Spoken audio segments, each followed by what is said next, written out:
Hi everyone, welcome to PH Bus News, where you can watch latest news of Philippines entertainment. Please make sure to subscribe to our channel for more videos. Hi guys, welcome back to our channel. Pag-uusapan naman natin muli si David Licauco.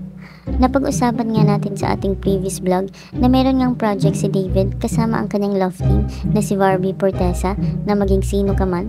Ito nga'y napalabas na sa Telebaba GMA7 at sana ay subaybayan at suportaan natin ito. Napag-usapan din natin na pinagtanggol nga ni Barbie si David dahil sa backhanded compliment ng isang reporter kay Barbie na sinasabing si Barbie lang daw umano ang nagdala ng love team. Sabi naman ni Barbie na si David talaga ang punot dulo at nagsimula ng Twitter serye at nakiray lang daw siya, kaya nagustuhan ng mga taghanga nila ang love team nilang Barda or Filay.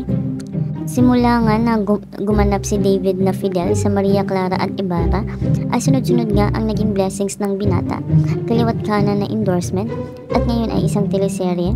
Umaangat nga ang karera ni David at di naman ito makaiwas sa intriga. Sabi kasi ng iba na suplado daw umano si David at Isnabero kahit di pa naman daw siya ganun kasikat. Nag-explain ang kapuso Hank na si David kung bakit may pagkakataong inaakala ng ibang tao na suplado at Isnabero siya sa tunay na buhay.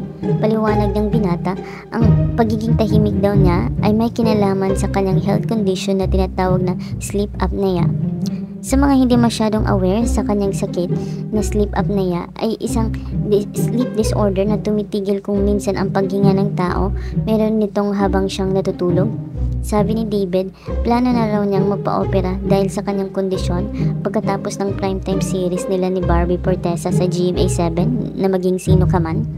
Kwento ni David sa interview niya sa 24 oras nitong nagdaang Biyernes na na-diagnose siya ng sleep apnea noong 16 years old pa lang siya. Sabi ni David, gusto ko nang magpa-opera after the show, so hopefully I find the time na magawa ko yun kasi I think sleep is the best gift by God. Dasal nga natin na gumaling na si David. Meron nga po yung show si David at Barbie na maging sino ka man at sana ay suportaan natin ito. So ano sa inyo dito guys? Comment your thoughts below and don't forget to subscribe to our channel.